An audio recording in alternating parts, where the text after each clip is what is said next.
welcome everyone to another episode of Game of Thrones Winter's Coming. Today we are taking a look at something that can be quite confusing for people, which is stats.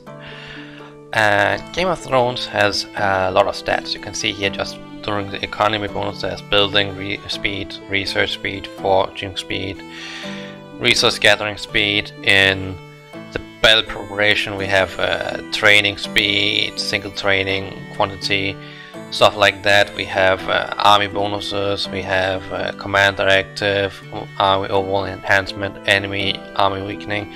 There's a lot, and because of that it can be really difficult for people to figure out what they should actually focus on, how the different stats work and things related to that. And this video is going to be like a short guide focusing on one of the general aspects of how the game actually determines stats and how they're used and how you can use them and stuff regarding to that, because going into every single stat specifically will probably take 3 hours, 4 hours in terms of a video. So I'm going to give you a general idea of how this works. So we're going to take a look at that right now. To understand stats and how they work and all that kind of things, there are basically 3 main points you have to focus on and know about. First is of course how stats actually apply. There are certain stats that apply different ways than others. Then there is what stats to actually focus on in a certain situation, which can also be very confusing because Game of Thrones allows you to switch around your stats a lot. And then lastly there is this entire increasing stats versus stat reduction thing in terms of combat comparabilities at least. And that's also something you should kind of focus on, since Game of Thrones is after all still also a combat focused game. So first of all, how stats apply. There are of course both passive stats and active stats, which are also tied to your lord. The active stats are usually tied to your lord, while the passive stats are just on your account and work without your lord being active or inside your castle, for example. Active stats are both in and outside of battle as well. There are certain active stats related to dragons, for example, where you can use skills that actually have active effects without being tied to your lord. And certain stats such as training, research, building are applied, but you can't see it in a way that other than they are reducing whatever cost you have for certain things. And in terms of time, you can see if you increase your research speed on certain researches, you can see how the time basically for it to finish actually drops before starting the research, of course.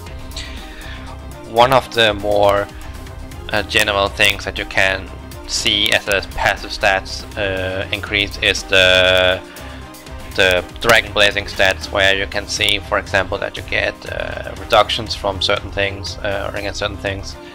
And these apply passively, which means they are not tied to your dragon, they are not tied to your active lord, they're just tied to your castle. So if you attack something outside of your castle, they will apply. If you get attacked inside your castle and your lord is not home, they will still apply. And it's things like that that you have to kind of understand, that it's not everything you can see that are just basically black and white. There are things that kind of work in the same way, that you can actually just own them and they will apply. The same thing is, for example, the A, S and SS tokens. They apply without having your main lord inside. On the other hand, stuff like equipment and badges and so on, these stats are tied to your main lord. So if you don't have a main lord in your castle, these stats won't apply at all. And that also means that if you want to do a research, it's fairly easy to actually just switch on your research gear, because your main lord will always be active. Then the research gear will also apply. If your lord on the other hand gets captured, then the research gear won't apply. So that means that you have to have your main lord at home for the stats on equipment and badges to apply. And there are of course small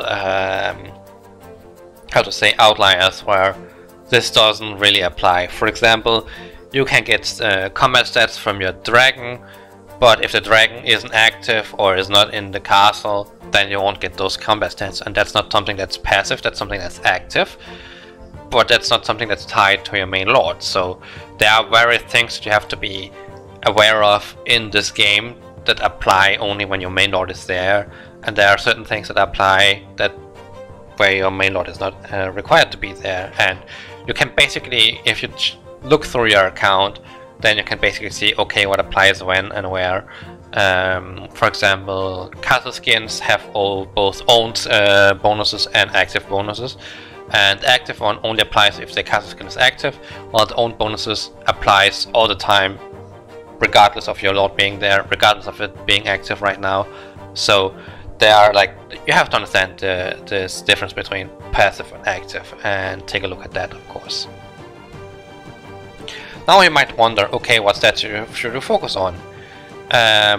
In terms of combat, due to the nature of the game, the total stats like attack, health, defense are valued above troop-specific stats, meaning that it's better for you to get total attack rather than getting infantry attack, for example, because total attack, for each one total attack you get a higher combat increase than for each one infantry attack. The reason for this, at least, being is that most of the time you run several troop types. Total attack goes in and buffs all 4 specific troop types, which is infantry, spearmen, bowmen and cav, whereas infantry only applies to infantry troops. And because of that, total attack, you can basically, you get like if you're getting attacked, you get a 1 in 4 value from it basically. One total attack would basically apply to 4, one troop attack specific to each. And total attack is also calculated in terms of battle and fighting in general. The same can be said about total health and total defense. It allows you to switch around your front line much easier, but they are less valued than attack stats. The main reason for that being that when you're being attacked or attacking, then all of the rows or all of your army is attacking the enemy army, whereas when you're having total health or total defense coming into play, it's actually only whichever troop type you have on the first row, I mean, so as your front line, that actually applies that specific stat too, which means that if you have infantry cav inside your castle and your infantry is front and the cav is the second row, then having a lot of cavalry health won't do you any good until the infantry front line has been basically killed, so cav is your new front line. So because of that, you have to understand that attack stats are much more valuable than defense stats, because the attack stats apply all the time. All 4 lines attack, whereas only the front line basically defends. And that's how the combat mechanics works in this game. So if you're about to enter an event or other things like related to that, then make sure you have combat stats. And you can see, for example, at talents, it's basically split up into a battle talent section and a production talent section. And I would personally recommend, if you're not fighting or not doing anything, like if you're building up or trying to grow or doing researches and so on, switch over your talents to your production side, focus on whatever is needed on that side. May it be gathering, maybe it's research, maybe it's building, stuff like that. The only thing you have to be aware of is that troop training is actually on the battle talent side, so you would have to kind of like use minimal points in the battle talent side to get the maximum amount of troop training, whereas everything else is also on the production side. At the same time, if you're going into war and fighting, then switch over all your talents to the battle talent side, and that way you can kind of make sure that your talents and stuff like that actually help you getting an advantage in terms of fighting and so on, because there are a lot of people that enter events that forget to switch around talents and go in with production talents. And most events also do not allow you to switch talents after when you enter, or they will not apply after you enter, so make sure you do it before entering. A different way where you can get like various different stats depending on whatever is needed is refinement. Of course, refinement is a little bit of a gamble, but there are ways you can basically say, okay, you might want to finish up researches in the next 3 or 4 months. You have saved up a lot of research speeds or stuff like that, and you switch your refinement over to research. You complete all your researches and so on, and then you switch back to, of course, having a more combat focused stats and so on. So it's a lovely, difficult balance between what is it you need in your situation. There are various things that you can do to actually switch around your stats for the occasion that you need it. For example, if you need research, you can go into talents, shift over to project talents and have research as a focus there. You can take your equipment for research on. You can focus on upgrading your commanders that have research speed, and those stats are passive from the commanders, for example. Whereas combat stats from commanders are active and would require you to send out the commander into battle to actually have the stats activated. So that's something that you have to keep in mind when you are doing your account. Lastly, there's this entire debate about increasing stats versus reduction. Increasing stats focuses on your own armies, which is basically stuff like total attack, total defense, health, infantry attack and so on. These stats basically pump up your army, and there's reductions which focuses on reducing enemy army, which can be enemy army reduction, it could be siege attack reduction, also like it's works the same way as enemy army reduction does, so it reduces the enemy army total attack, stuff like that. And then there's reversal and stat reversals. And stat reversals you can get from dragons when you have them high enough level, or you have I believe certain red skills also give reversals, so they basically take a portion of the enemy stats and put it on your own. So it kind of it's like a middle ground between those two. And personally, I would recommend that if you have a bigger army than the enemy, then focus on your own stats. Focus on the total stats, focus on the stats that make your army stronger, because you have the advantage in numbers. So therefore you get the most value out of your own stats that way. Whereas if you go against an enemy army that's bigger than you, then reductions are much more important than your own stats, because reductions will then decrease the enemy stats more, because the enemy army is bigger than yours, so you will get more value out of reducing the enemy army stats rather than increasing your own, as it in fact affects more troops on the enemy side than increasing your own stats would affect on your own side. Of course, one of the best stats you can actually get is reversals, in my opinion. It basically is the middle ground stat where it takes away stats from your opponent and gives you that stat yourself, and that way generally it's just like it's something that's super undervalued, in my opinion. Not many people talk about it, but it's something that's really important, and it's difficult to track because there's no real stat checking on the details page that really focuses on that. There's only reductions and there's in your own stats increases, but I do not think there's a reversal page as well, which might come in the future, who knows. But this is kind of like a mini guide on how certain stats works, how reductions and reversals works, and what to focus on in certain situations.